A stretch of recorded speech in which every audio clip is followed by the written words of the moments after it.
what day was it? Tuesday. Yeah. We had a big food distribution that we did on a Tuesday. It was put on by Food Depot just to try and help the community out and stuff. And they did it in a few other locations as well. Not here in Vegas, but other towns and stuff, just to help out the communities. And it was actually a really busy day. We actually were busy the whole time. So thank you so much for everybody that came and helped and was participated in that. It was a lot of work, but we really appreciate it. Thank you so much. Today we're going to start in Isaiah 41:10. It says, "Do not fear anything, for I am with you. Do not be afraid, for I am your God. I will strengthen you. Be assured, I will help you. I will certainly hold you with my righteous right hand, a hand of justice, of power, of victory, of salvation." If that didn't make so much sense to you guys, it's out of the Amplified. It's got a lot more words in there, but I kind of liked it because it opens your eyes to so many more things. It shows you that it's not just one thing, it's everything. It puts words in there that we normally don't hear, especially if you're like me and you grew up on the King James. Certain things were just blunt in there, and this one, I like it just because it adds more complexity to it. And it helps me a little bit more too, because I don't always understand what it's trying to say sometimes. So when it adds words, it's like, you know what, that actually makes more sense now. I don't like changing words. I don't do too much, but I read multiple different versions just to see what God really kind of speaks to me in those versions and what kind of comes to my heart a little bit. But the first part, it says, don't fear anything. When we first get saved, we're so on fire for God. We're so in love. We fear nothing. We fear absolutely no one or nothing. Nothing can come in between us.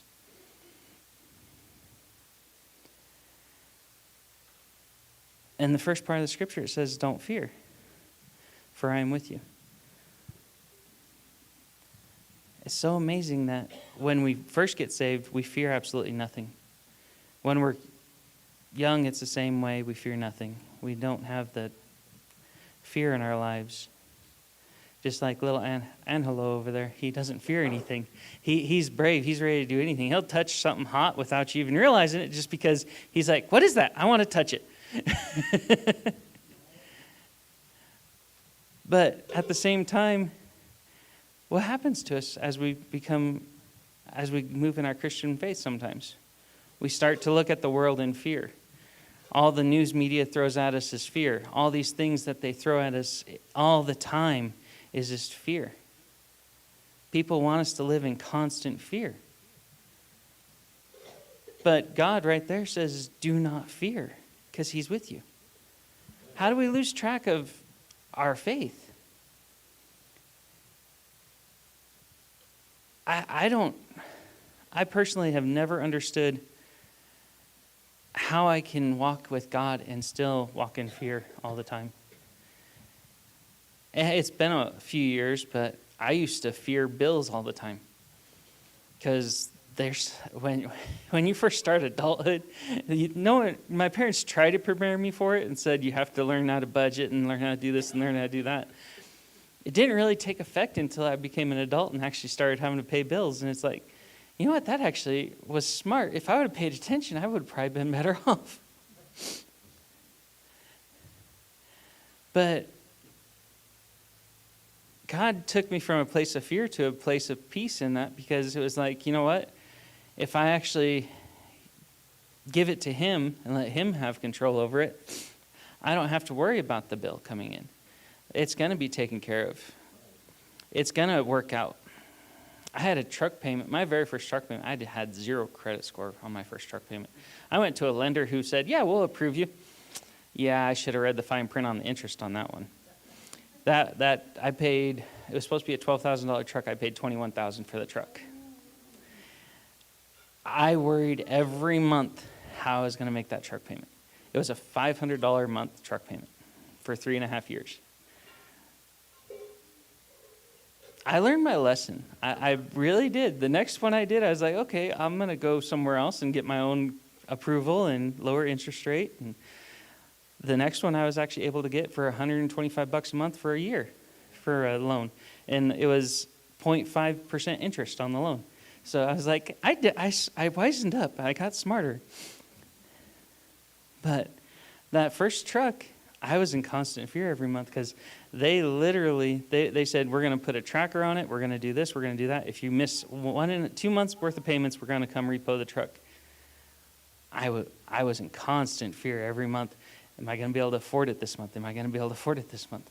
They don't really care if you make the payment or not. They're going to get their truck back. So, but at the same time, God made a way. He took me from a place of fear into a place where I knew it was going to be okay. That last payment I made, I called them and I made the payment over the phone. And I said, is this the total? And they said, yes, you're done. A huge weight lifted off my chest that day. And I was like, I finally made it. I finally paid off this truck. But if I would have put it in his hands to begin with, that fear probably would have never been there. That anxiety every night going to sleep, worrying about if I was going to have work tomorrow, worrying if there was going to be enough food in the bank to make that payment. I skipped electricity payments and gas payments just so I could make my truck payment because that was our only vehicle.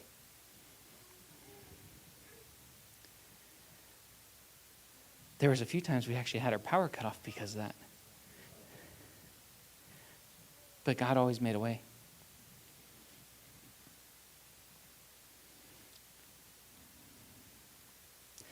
The next part says, I will strengthen you. Be assured I will help you. When we first get saved, we want to go tell people. We want to tell our friends. We want to tell everybody we meet. And then all of a sudden we start getting shut down. Our family says, oh, you believe in Jesus? Oh, come on. He's not real. You can't see him. You can't touch him. Your friends, you're becoming a freak, aren't you? It's not as popular nowadays, but that was a big thing back when I was a kid. Everybody look at you funny and say, man, you're a Jesus freak? Really? Get away from me.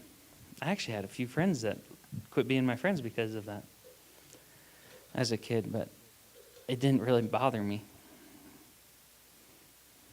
because he gives us the strength to push forward and change our lives, to change the circumstances we're in, to change the place we're in our lives.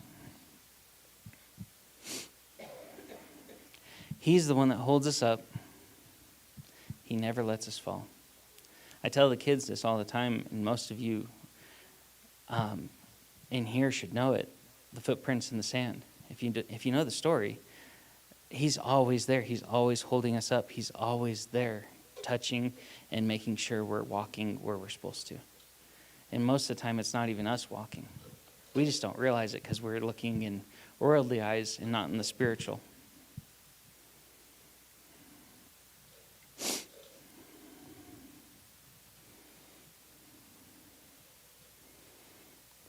In Psalms 46, verse 1, God is our refuge, strength, mighty, impenetrable, a very present and well-provided help in trouble. He's always there for us. Even though it may look the worst, life throws situations at us all the time. They look horrible to our physical eyes. But how often do we forget to look through our spiritual eyes? Those situations, yes, man-made situations are horrible. Things happen, curveballs happen. They throw punches at us all the time, knock us out. But if we learn to look at it spiritually, through our spiritual eyes, how big are those situations?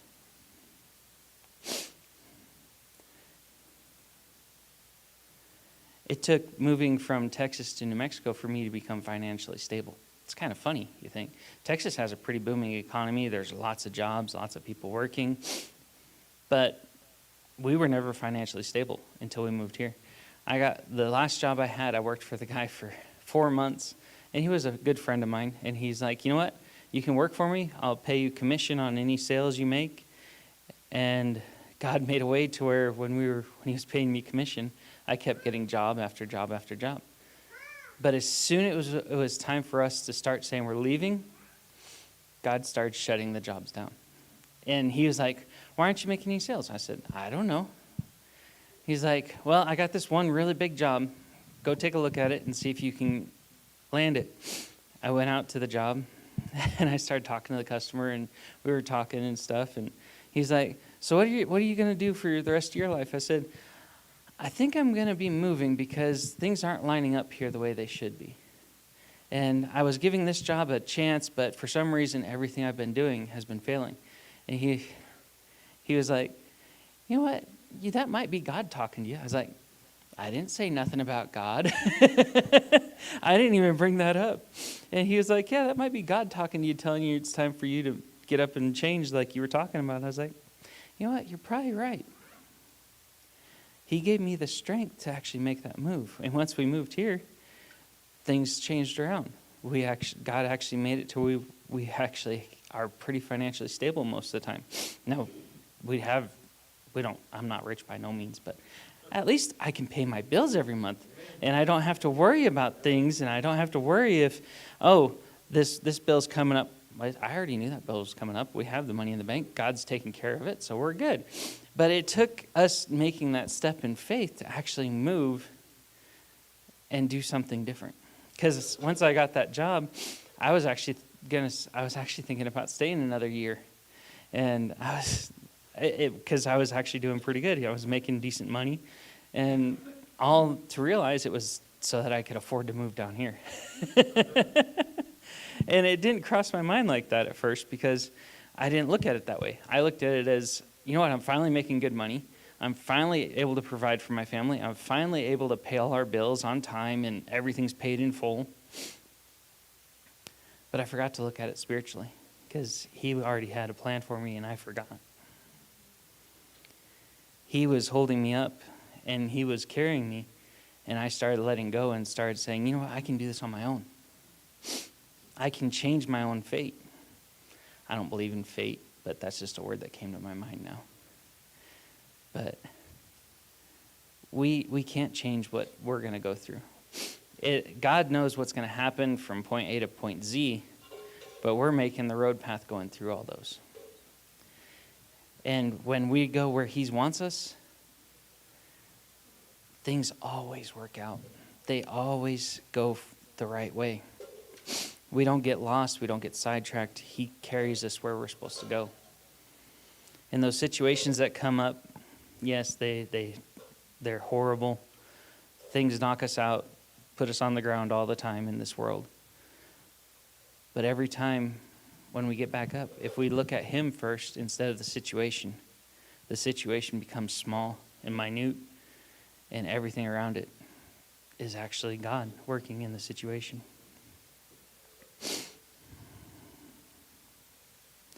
In Proverbs 3, 5, and 6, it says, trust in the Lord with all your heart, and lean not on your own understanding. In all your ways acknowledge him, and he will direct your path.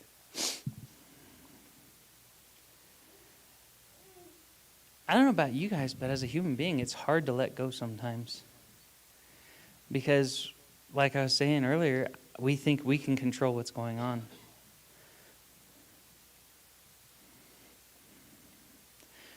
When we first come to God, that first verse, the very first sentence in the first verse, trust in God with all your heart, it's easy. Because we're brand new, we're saved, we're fresh, we're ready for anything. But then we start to let go and start to see the world is bigger than us, and we can't control that, we can't control this, but we need to make sure we can do this and this and this and get this done. And all these situations just keep coming at us. And our minds start to drift. We start to lean on our own understanding, start to lean on our own mindset, and start to think about things worldly instead of spiritually. It's easy to see this world as a nightmare. We've all had situations in our lives that come at us and hurt us. But if we acknowledge him, he directs our path. He controls what bad is going to happen. And he controls what good's going to happen. We don't control it. If we control what good and bad's going to happen in our own lives, I'm sorry, there would be nothing good in this world. Because as human beings, we don't choose the right things most of the time. Yes, when we're kids, our parents teach us a sense of right and wrong and stuff, and most of those become our convictions later on in our life. And a lot of us have morals because of those. But when we actually let him direct our path and follow what he's giving us and laid out in front of us, what's impossible to us? We can accomplish anything if we follow him and let him lead us. If we quit grabbing back our lives and saying, no, I can't give you that. No, I can't let go of that. No, that's my crutch. I got to have that. Those things just hold us down. They hold us back. They don't let us move forward. We have to make sure we're leaning into his paths and the way he wants us to go. In Romans 8, it's verse 28.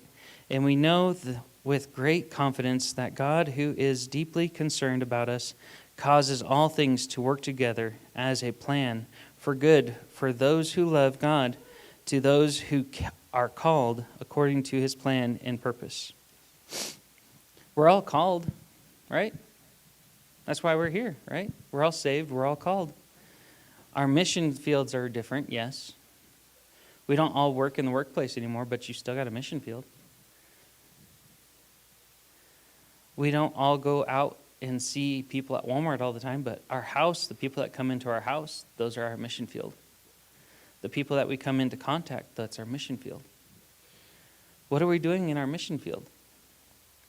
Are we just like the rest of the world? Oh, they can come in and have a cup of coffee and we'll sit and chat for a couple hours and then they go home? Or do we sit there and listen and say, can we pray for you? Can we help you? Because we have something they don't have sometimes. He's given us so much. We're all called. Everything works out. It doesn't say it works out sometimes, does it? No, all things work together for him. So why do we fear so much about letting go? The situation, yes, it happens, it comes, it goes. The people in our lives, they come, they go. Our kids, they come, they go. They may disappoint us. They may go the wrong way. They may do things we don't want. But it also says in the Bible, raise them up the way they should go, and when they're old, they will not depart. So in my mind, I'm going, you know what? I'm raising them in church. I'm teaching them what God wants for their lives. I'm taking them where I can as much as I can. If it's up to them to make the final decision, though. I couldn't beat it into any of them. There's no way. Because most of the time, that just pushes them further away, and they go, Dad was a fanatic. He didn't know anything. But in the end, if I did what I was supposed to, they're going to be back where they're supposed to be. I may not see it because we don't know when the time comes, when they come back, or when they change or do the things they're supposed to do. But God does. And he knows the situation. He knows what's going on. We can't control it. We try hard. But the harder we try sometimes, the worse the situation gets. It's not always easy to look at someone and say, God's got it under control. Because we want to help. We want to be there and help them and make it to where they don't fall. When my mom climbs in my dad's truck, and she wants to get in the back seat because she's like, I got shorter legs, I can get in the back seat. I have to help her. And I'm afraid every time she climbs in there that she's not going to make it. Because her knees don't work the way they're supposed to anymore, and her hips are hurting her. But At the same time, she does it. And it's so interesting because in my mind, I'm like, no, Mom, you can sit up front. You're fine. Because I have that respect in my mind. I want her to be able to have comfort. But ever since I was growing up and I started getting long legs, she never made me sit in the back seat. She would always do it for me because she didn't want me to be in pain. She wanted comfort for her kid. She wanted her kid to be able to have comfort. How often do we forget that God wants us to have comfort? That he wants us to actually succeed in life? Because we look at our worldly aspects, our situations, the things that come and go, and we forget that he's already done it for us.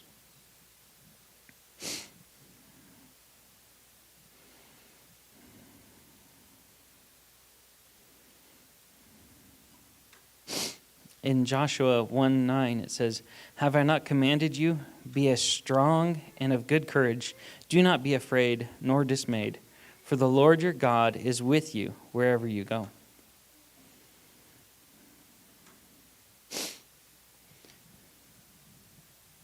We forget that so easy. It comes out of our mind so easy because we look at the world through our eyes and not his. We forget that he's already made a way.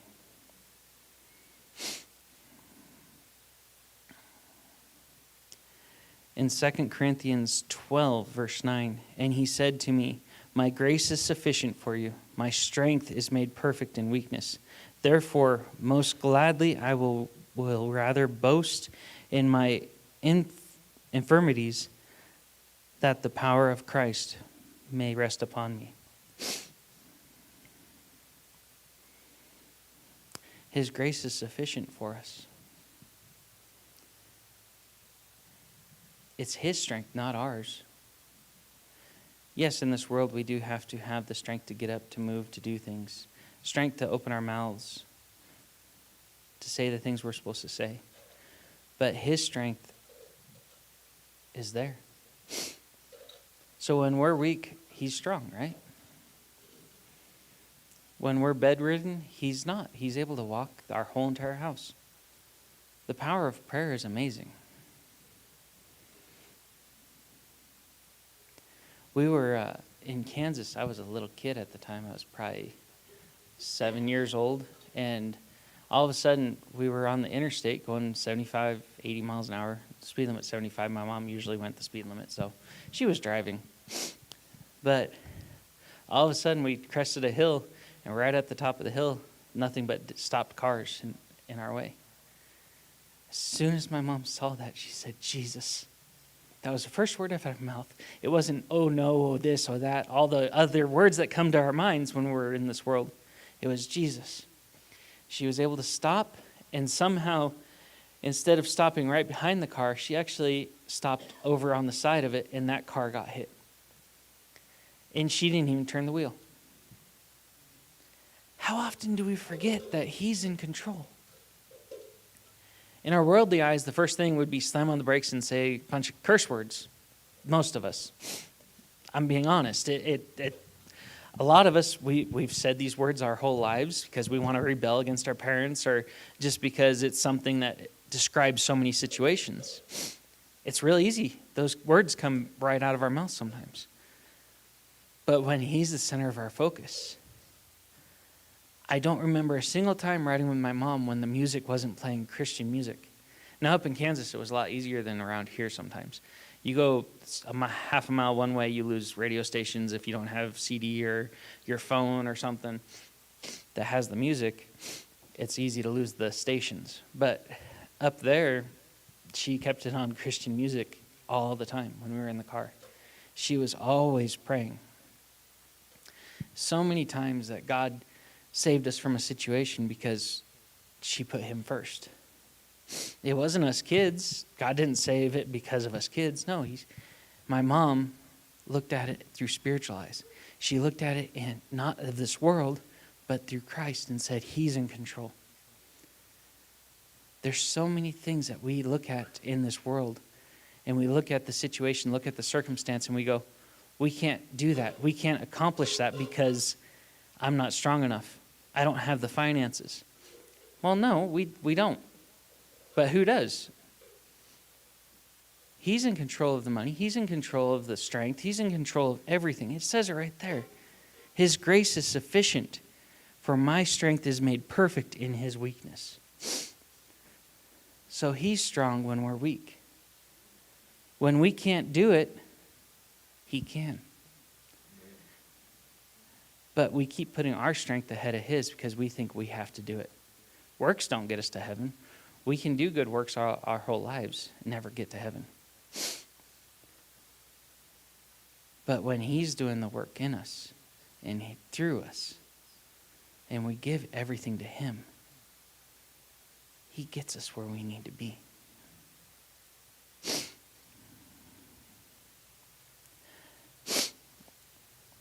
I wanted to come up with something, but I couldn't come up with it myself, so I looked it up. But how many of you ever think of the word stop?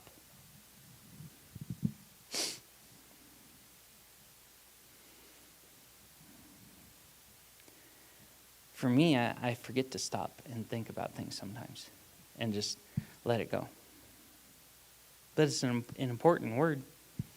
If you really think about it, how often do we actually stop in our lives to actually just let God have 10 minutes because we get frustrated and all of a sudden we lose our temper, lose our cool? Why don't we just stop right then and just say, you know what, God, you're in control? It's easy to just keep going, though. It's easy to lose our cool and just keep going. The first word that I was able to find was surrender. So when we stop, let's start surrendering everything. The situation, the circumstance, the obstacle in our way. Let's surrender it. Let's let it go. Instead of holding on to something and saying, no, I can't let that go because I need that. I have to have this situation. I have to have the ability to say, I have this disability. My biggest disability is dyslexia. I'm sure a Christian saw it when I wrote down the scriptures, because instead of a 6, I actually wrote a B because I wasn't paying attention. I was just doing it real quick, and I wrote a B instead of a 6. So I looked back and reread it, and I caught it. But at the same time, I don't use it as a crutch. Yes, my dyslexia screws with my mind and screws with words sometimes. But if I take the time to reread what I've done or what I'm trying to read, even Scripture sometimes, I'll read through Scripture, and all of a sudden I'll change 3 or 4 words, and I have to go, wait a second, that didn't sound right. I go back and I have to read it again, and sometimes 2 or 3 times for my mind to actually click and say, oh, that's what it said. Because my mind turns things around sometimes. If I'm reading really fast in my head, I can't read fast out loud. It doesn't work. But if I'm reading fast in my head, I'll have to actually slow down and reread it about 2 or 3 times, and I finally can go, oh, okay, I got it that time. I understood what it said that time. I actually got all the words that time. But I don't use it as a crutch, because what's the point? I can still read. I can still write. If you wanted to read my writing, you'd probably have to take some time and ask me a bunch of questions, just like the youth do every now and then. But I can answer the questions, and I can tell you what I wrote down. The next one is trust. I don't know about you guys, but as a human being, trust is easily broken sometimes. I had a really good friend when I was in college, and he broke my trust. He did some things that hurt me. And it was like, you know what? For about 12 years, I never had another guy friend that I could talk to because I didn't trust anybody. Finally found a pastor in Fort Worth that I actually could talk to. And he would sit down and we would just have lunch and we'd just talk. And he became one of my best friends. But I could actually open up to him again because he didn't break my trust. Now, 12 years is a long time if you think about it. There's a lot that can happen in between there. But at the same time, God made a way to where I could actually trust someone again. Trust is easily lost and gained. It's easy to hurt someone. Because if they have your trust and they tell you things, if you're not careful, you have ammunition against them. And that's why trust is so hard. But when we trust in God, He's never going to betray us. He's never going to forsake us. He's never going to tell our secrets to anybody. Why is it so hard to trust Him? Why is it so hard to let go and just say, you're in control. Show me what to do. Tell me what to do. Put that person that you want me to talk to in my path so I can talk to him. Why is it so hard to do that? Because in spiritual eyes, He's doing all the work. We just have to trust that the door is there. The next one, obey. I don't know if anybody's like me, but that's a hard one. That word right there makes people cringe. Why do we have to obey? Why do we have to listen to you? My biggest thing when I was in my 20s, I had people that, I'll say probably Phil's age, come up to me and say, you're just a kid, you don't know what you're talking about. I'd look at them and go, well, then you teach me how to do it. They couldn't figure out how to do it. So I would step in and say, if you do it this way, this, it'll work out. And they'd look at me and say, how would you even know? You're just a kid. That's been my biggest anxiety growing up too, because people threw that at me all the time in my teenage years and early 20s. They would always throw that at me and say, you're just a kid. How would you even know? You're just a kid. I don't have to listen to you. But if that person's put in a place of authority over you, or if that person actually has the knowledge, isn't it better to listen and obey and actually understand the situation? Those doors, they come, they go, they close, they open. We force some open just because we say, we want to go this way. There's nothing you can do or say, I'm going to do this. My mind's made up. I'm doing this. You can't change my mind. But if we just shut up, stop, and listen,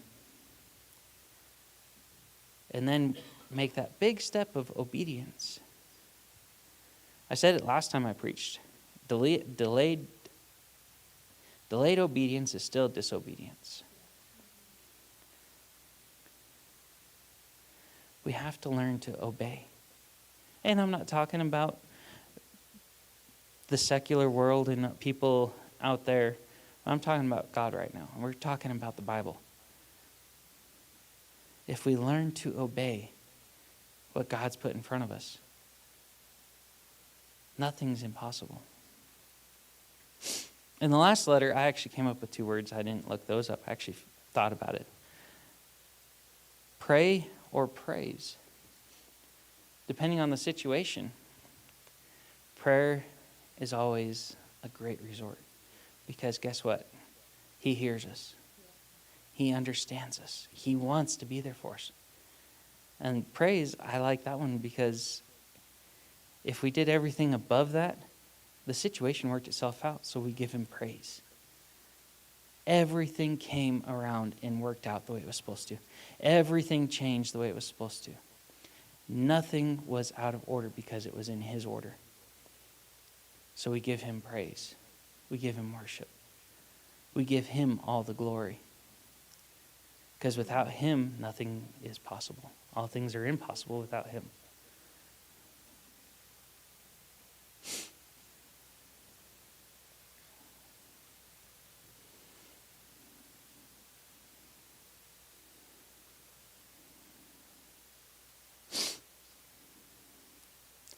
There's a scripture I forgot to put with my notes.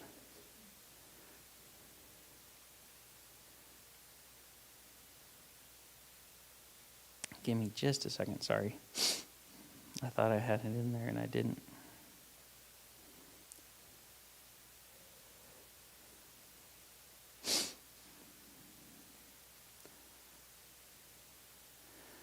So it's John 16:33.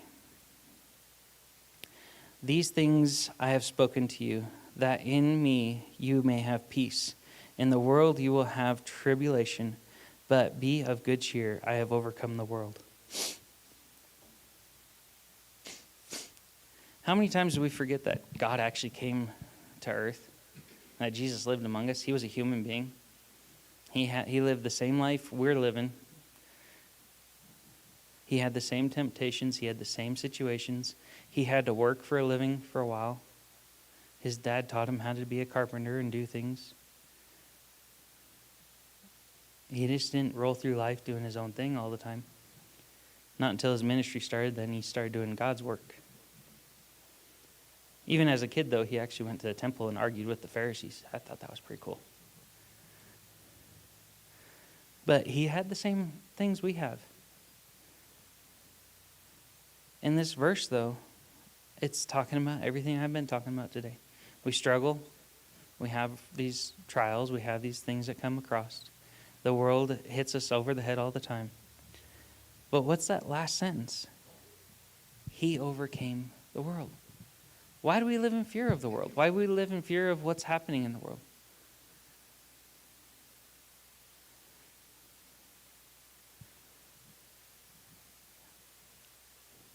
I've had this, even in Fort Worth, I had an issue. I hate driving with my wallet in my pocket, so I put it in the center console. Guess what? It stays in the truck probably 90% of the time. Do I lock my truck? No. Half the time I still leave my keys in the truck. I did that in Fort Worth. No one ever stole a thing. Now, when I went to Cuesta, I had to kind of a come to Jesus moment with my neighbors, and they never came over again. But I had a few things taken when we were living up there. But a good word and a few sentences, they just kind of said, okay, we won't go over there anymore. Probably wasn't the Christian thing to say, but it was the worldly thing I said, and they didn't come back. They didn't take another thing out of my backyard or out of my house. I don't live in fear. I really don't. I've given most of my fear to God, because when I lived in fear, I had depression, I had anxiety, I had all these worries and turmoils that hit me all the time. When I started seeing that God was in control no matter what, if someone wanted to break in my vehicle, guess what? There's a window. The locks aren't going to stop them. Half the time when you break a window, nowadays the cars are a little bit more sophisticated, but the alarm usually doesn't go off unless you actually open the door, because it's tied in with the lock mechanism. So if you open the door, then yeah, the alarm will go off. But if you just break a window and climb in, the alarm's not going to go off. So if they really want it in your car, guess what? They're going to get in. People are not shy about ways to break into houses or homes or anything. I don't say those things to boast or brag. Yes, someone could steal my wallet. Yes, someone could take all the money that's in my truck, which most of the time is like $20 that I leave in there. And they could drive the truck off. But at the same time, I know my truck. If someone took it, guess what? I know exactly everything about it. I know where the dents are. I know where... In my blue truck, there's actually a bullet hole in the driver's side rear fender wheel that goes right into where the tire would be. It was like that when I bought it, but it's still there. So I know exact details about my vehicles. It's like, you know what, if you're going to take it, I'll let you have an easier way of taking it so it doesn't come back so damaged. But at the same time, I don't boast or brag about it, because, yes, anybody could take it at any time. Things can happen. Yes, I would be upset if it happened. But we have police. We have things in place for those reasons. Even in Albuquerque, I'll leave my wallet in the truck all the time when I'm down in Albuquerque. I don't leave it unlocked because my wife yells at me and says, "Did you lock the car?" Okay, fine. So I'll lock the car. But if I'm down there by myself, half the time I don't lock the car. I'll take Isaiah to his doctor's appointments, and we'll go out to eat, and I'll shut the truck off, get out, and we'll go eat. Come back out, get in the truck, and leave. But I don't do those things out of fear or just anxiety anymore. I do it because, you know what? God's in control. If something's going to happen, it's going to happen. If I take control of the situation, I'm taking it out of his hand. Now, granted, yes, we do have common sense in this world. We're supposed to use our minds. We're supposed to use what God gave us. I don't say these things for you to start doing them. I say them because God's been there through thick and thin. And my faith is that strong to where it's like, you know what? God's in control. Even if I lock that car, if they wanted it bad enough, they could take it. You can watch a YouTube tutorial on how to break into a car, and they'll actually show you.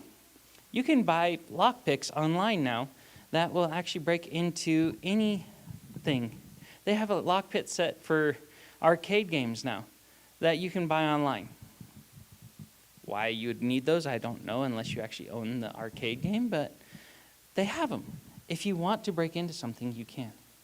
For the longest time, now you actually have to show proof that you own the vehicle, but you could call the dealership and say, I lost my key to my car. Here's my VIN number. Can you print me out a new key? And they would do it. But nowadays, you actually have to have proof of ownership of that vehicle. If you can't prove proof of ownership, then they won't give you the key. But if they want to, they can take whatever they want in this world. But guess what? I know the guy who overcame the world. He actually conquered the world. He conquered sin, death, and the grave. Why do we live in fear of those things? We're not supposed to live in fear over anything. What did he give us? He gave us a sound mind. He gave us the ability to actually see things the way we're supposed to see them. He gave us all these things in our lives when we came to him. Why can't we use them? Why can't we see them? Is fear that powerful that it overcomes everything else? No. In our human eyes, yes. There's so many things going on overseas right now. Every time I see, I don't know about you guys, but my news feeds are full of more conservative viewpoint news things. So what's going on in Africa right now, I actually see the actual killings and not what the media is throwing out there. Because the news feeds I pick and choose are actually a little bit more conservative, and they actually show the truth. And I did that on purpose because I wanted to see what. And they're not mainstream media. They're just private journalists and people. But what's going on in Africa right now, I don't live in fear over it. I live in prayer over it, because every time I see it, I pray. I say, Jesus, you're in control no matter what. Jesus, they're not surrendering. They're actually saying your name. If you watch some of those videos, I don't recommend it, but some of those people are actually praising Jesus while their heads are getting cut off. While they're getting shot in the back, while they're trying to run away, they're saying, Jesus, save me. How many of us could actually have that kind of faith to walk out on the streets and not worry what someone's going to do to us? Yes, we live in that's fearful. We don't want to die, especially we don't want our kids to die. But what happens. We have to have the faith to step out every day and say, Jesus, you're in control. We can't say we're going to do it because he already did it. We can't do anything that he hasn't already done. It did say we can do greater things than he's already done if we have the faith. I love old war stories, and I used to read lots of war stories and stuff, and I love some of the books. But one of my favorite ones was when I was growing up. I don't remember the name of the book, but this lady, she was a Jew, and she was getting persecuted by the Germans. And every time they'd come to her house, she would pray a blessing over her house. And every time they'd come, they'd knock on the door. They couldn't see the lights were on. They couldn't tell she was even in the house. They'd walk through the house and never see her. Those stories aren't that popular anymore because they happened quite a while back, and a lot of people don't like history. I loved history when I was a kid, so I read a lot. The other ones are, they were shooting Jews, and all of a sudden this guy said, Jesus, save me. The German general's gun wouldn't shoot. He went through the clip and unloaded every time and kept trying to shoot the guy. He grabbed a rifle, pointed at his head, wouldn't shoot. He ordered his other soldiers to shoot. None of the guns would fire. They were all loaded. Every single bullet worked, but not one bullet fired. How strong is our faith? Why do we live in fear? When we see somebody we know at Walmart, we turn the other way and walk away so we don't have to strike up a conversation with that person. Not trying to be mean, but I used to be that way. I don't want to see that person right now. I'm going to turn around and walk this way. Now, if they do that, I'm trying to find them sometimes, and if they disappear, I don't hunt them down. But if I see them, I'm like, you know what? I know them. They saw me. Let's go say hi. So I try to go out of my way a little bit, and I'll go say hi and see how they're doing and stuff. But used to be, I'd look at them and go, I don't want to talk to that person right now. And I went the other way. It was real simple, real easy. But it was fear controlling me because I didn't want to have a conversation or confront that person or even talk to him because I knew God wanted me to. And out of fear, I kept running away. It's easy to do things like that. It's easy to forget that he's actually already conquered everything. He already gave us the keys to everything we need. We just have to take them. In Genesis 50, verse 20, it says, "But as for you, you meant evil against me, but God meant it for good, in order to bring it about as it is this day, to save many people." So anything this world throws at us, what's it meant for? It don't matter how bad it hurts in the physical. What's it meant for? It's meant for his good. Now, yes, it may hurt. Our feelings, our emotions, all those things, they have a part to play.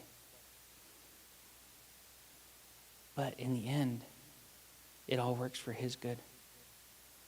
We don't take the credit. I never take credit for anything he does. This message, I couldn't take credit for it. I hate writing things down. I write measurements down, I write quotes together and stuff, but I don't like doing it. I do not put words down on paper very well. It takes me forever. I can figure out scriptures I'm supposed to preach on, but actually coming up with everything that comes with it takes me forever sometimes to actually think of what and how to put things together. And the order to put scriptures in sometimes. Because I can find the scriptures and then figure out that shouldn't come before that because we need to build this and build that. My mind doesn't always work that way. It takes a while. I came up with maybe 5 of these scriptures, then I started doing some more research, and I found more. And I found more. And there's a lot more. But I found the ones that build. And it doesn't take, if I give it to him, it doesn't take much time. It's when I try to do it with my own mind. My mind doesn't work that way. Like the acronym for STOP. I was trying to think of something because I was like, you know what? We need to learn how to stop. We need to learn how to have patience and actually slow down. And that word right there, it just describes it all. But to come up with the acronym and the stuff for that, it took a little while. Those things don't come off the top of my head. I can't think of things like that. My brain don't work that way. But with him, all things are possible. We have to start letting go and start seeing that he's in control. The situations are always going to be there. The hurt, the heartache, the things we have to deal with, they're always going to be there. We can't get rid of what's in our lives. We've made our lives. It's an old worldly saying, you made your bed, lie in it. Yes, we've done that. We've made so many mistakes in our lives. None of us are perfect. But the one thing we've got that the world doesn't is him. And when we start focusing on him and the situation he's put us in for a reason and see it in his eyes and not in ours, we can't fail. He conquered the worlds that we could have peace in this world. Now, it may not be the world's aspect of peace, but God's peace is more than enough. I would rather have it over the world's any day. We can't rely on this world to give us happiness, peace, any of those things. Because the world's version of those things is corrupt. It's not pure. When it comes from Him, it's pure. It's something we could never imagine in our minds. Unless you have an imagination like mine, I really actually go way out there sometimes. I don't really describe everything I see because I can see a lot of things. Like when my dad was describing the way they want their house built, I could actually see it from start to finish before the foundation was ever dug. I could see the walls. I could see the cabinet layout. All he has to do is tell me, and I could see it. My imagination works way different than most people. But I like having an imagination, though, too. I don't know if you guys like it, but I watch sci-fi sometimes. Just different things like Doctor Who and Star Trek and stuff like that, just because it opens your mind. It makes you think. Now, yes, a lot of those things will never happen. Yes, I understand that. They're all fake. But it's fun. It makes your imagination work. It makes you see things. And as a Christian, if you don't have an imagination and actually realize, you know what? God's in control of the situation, and you just let your imagination roll and goes, you know, He could actually change that into this and this into this. Oh, that's really cool. That's how my mind works sometimes. But at the same time, if we don't have that, and we don't realize that He's already laid a path for us, if we just walk it and stay where He wants us to and actually go the direction He wants us to, then it's amazing. I saw this thing it was actually kind of neat. It was a Christian story that they put together. It was all AI, but it was really neat because the devil's on one side of the fence and Jesus is on the other. And it says, who are you going to choose? Are you going to choose the devil or are you going to choose Jesus? And this girl says, I'm just going to sit on the fence. The devil comes up to her and says, you're mine. Come on, let's go. And she goes, no, I chose the fence. I'm in between. I'm not choosing either side. The fence is mine. How many times do we forget that? There is no middle road. There's nothing in the middle that can work. It's either His way or this way. Now, sometimes that way is a little bit easier because sitting on the fence, yeah, it's easy. You don't have to do anything. You don't have to talk to people. You don't have to spread the word of Jesus. You don't have to do that stuff. But that's fear again. Fear keeps creeping back in and saying, you don't have to do that because you're going to stutter. You're going to mumble. You're going to say the wrong word. You're going to use it the wrong way. And the thing that comes back to me all the time is, oh, you're going to mispronounce that word. Yeah, I do. If you guys read the scriptures behind me when they're there, I guarantee I probably mispronounced a few words here and there, but I catch myself sometimes and I try to go back and say it right. But it's a fear in my mind that I keep replaying all the time before I come up and preach, because it's something I don't want to do. But it's still something I have to work on. So I still do it anyways. I get up here, I talk. I may mispronounce words or missay them or say them in the wrong order or say it backwards sometimes. But I still get up here. I still do what I'm supposed to do. Because in the end, many people will stay alive because of me. Now, I'll never see it. I guarantee I'll never see the harvest that He's prepared. But I can dream of it.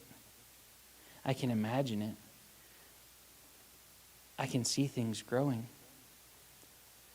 We just need to let Him have control. Dear Lord, thank You for this time. Thank You for everything You've given us. Thank You for everything that You've sacrificed for us. You conquered the worlds, that way we could have peace in this world. That way we could follow You and change our lives and change those around us. Continue to help us, guide us, and just protect us throughout everything we come through. And let us